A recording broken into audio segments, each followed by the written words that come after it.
Hi friends, எல்லோரும் எப்படி இருக்கீங்க? நல்லா இருப்பீங்கன்னு நினைக்கிறேன். என்னடா இவன் இன்னும் பக்கெட்டியோடய சுற்றிட்டு இருக்கான்னு பார்க்குறீங்களா? ஆமாங்க, சரி இன்றைக்கே போய் கொடுத்துட்டு வந்துடலாம் அப்படின்னு தோணுச்சு. ஏன்னா நமக்கு கொஞ்சம் நாளைக்கு சில பல வேலைகள் இருக்கனால ஏன் நம்ம டிலே பண்ணணும், கையோடு எடுத்துகிட்டு போய் கொடுத்தா வேலை முடிஞ்சிடும்ல அப்படின்னு நினச்சேங்க. வாங்க போகலாம். அது மட்டும் இல்லைங்க, நான் 1/2 hour முன்னாடியே வந்துட்டேங்க. ஒரு தடவை தான் அவள் வீட்டுக்கு போயிருக்கேன்னா, ஸோ எனக்கு வழி தெரியல. சரி, என் கூட என் அம்மாவும் என் தம்பியும் வரணும். ஸோ அதுக்காக வெயிட் பண்ணிகிட்டு இருக்கேங்க. கிட்டத்தட்ட 1/2 hourக்கு முன்னாடியே போயிட்டு முந்திரி கொட்டை மாதிரி நான் போய் நின்ட்டேங்க ரோட்டில்.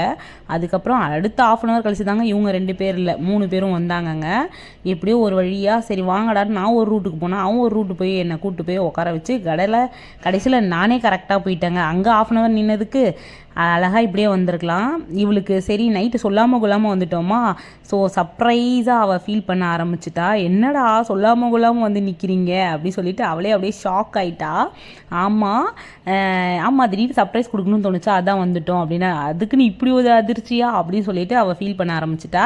இவ தாங்க என் அத்தை பொண்ணு.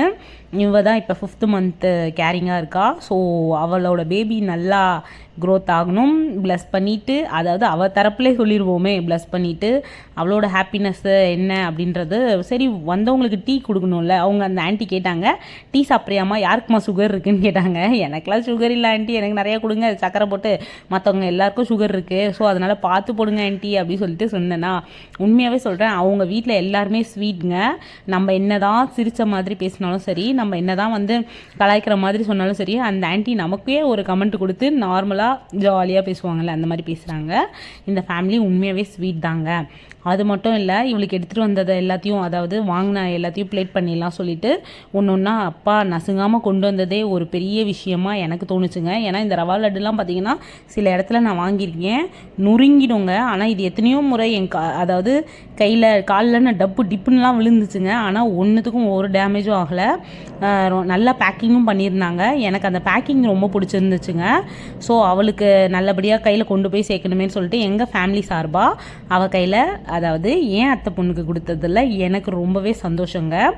ஏன்னா ஆனால் அவங்க ரொம்ப ஃபீல் பண்ணது என்னென்னா, நீங்கள் நாளைக்கு வருவீங்க, நான் அதை செய்யணும் இதை செய்யணும்னு நினச்சேன், கடைசியில் பார்த்தீங்கன்னா நீங்கள் ஏன் நைட்டோட நைட்டாக கொடுக்குற மாதிரி கொடுக்குறீங்க. இல்லைங்க, அப்பான்ற ஒரு பர்சன் வீட்டில் இருக்கு இல்லையா, ஸோ அவங்கள பார்த்துக்கிறதுக்கு யாராவது ஒருத்தர் கண்டிப்பாக இருக்கணும். இவன் ஏன் பக்கெட் வச்சு சுற்றுறான்னு தானே நினைக்கிறீங்க. என்னென்னா சாருக்கும் பக்கெட், அவரோட பக்கெட்டு அது பத்திரமா கிடச்சதில்ல. அந்த கரடி வாயனுக்கு அவ்வளோ ஆனந்தம். கடைசி கிளைமேக்ஸில் பக்கெட்டையே விட்டு மறந்து வந்துடுவாங்க. அதுதாங்க இந்த கதையோட, அதாவது திருப்பம்னே சொல்லலாம். அவ்வளோ நேரம் பக்கெட்டை கையிலேயே பிடிச்சிட்டு இருந்தவன் கடைசியில் பக்கெட்டையே விட்டு வந்துடுவான். அவங்க வீட்டில் எனக்கு ரொம்ப பிடிச்சது பார்த்திங்கன்னா, அந்த மொட்டை மாடி ரொம்பவே சூப்பராக இருந்துச்சுங்க. அழகான தனியாக ஒரு வீடு, அதுக்கு பக்கத்தில் அழகான மொட்டை மாடி, ரொம்ப ஸ்வீட்டாக இருந்துச்சுங்க. அதாவது நாங்கள் எடுத்துகிட்டு போன பலகாரத்தை அவனே ஸ்ப்ளிட் பண்ணி 3 பேருக்கும் தரேன் அப்படி சொல்லிட்டு தந்தான். டே எதுக்குடா, நான் நல்லா எடுத்துகிட்டு இருந்தேன், ஏன்டா அது எனக்கே தரேன்னு சொன்னதுக்கு, இல்லை வந்தவங்களை எப்படி வெறுங்கையோடு அனுப்புறதுன்னு சொல்லிட்டு பெரிய டைலாக்லாம் பேசிட்டு கடைசியில் இந்தாங்கக்கா இந்தாங்க அப்படின்னு சொல்லிட்டு எல்லாருக்கும் 3 பேருக்கும் ஒரு பேக்கிங் கொடுத்தான். நான் இவளுக்கு ஜடை பண்ணணும், இந்த மாதிரிலாம் செய்யணும்லாம் நினச்சேன். அவளுக்கு எதுவுமே வேண்டாம், அதாவது அவள் மாறிட்டனால வேண்டாங்க்கா அப்படி சொல்லிட்டா. ஸோ வாங்க வேண்டியதை வாங்கிட்டு, கொடுக்க வேண்டியதெல்லாம் கொடுத்துட்டு, நான் கொடுக்க வேண்டியதெல்லாம் கொடுத்துட்டு, வாங்க வேண்டியதெல்லாம் வாங்கிட்டு வேறு எங்கெங்க வீட்டுக்கு தாங்க நடைய கட்டியாச்சு. ரொம்பவே ஹாப்பியாக இருந்துச்சு. டைம் எப்படி போச்சுன்னே தெரில, ரொம்ப சூப்பராக இருந்துச்சு. நான் ரொம்பவே ஹாப்பியாக இருந்தேங்க. இவ்வளோ நேரம் என் வீடியோவை பொறுமையாக பார்த்ததுக்கு ரொம்பவே நன்றி. தேங்க்ஸ் ஃபார் வாட்சிங். அடுத்த வீடியோவில்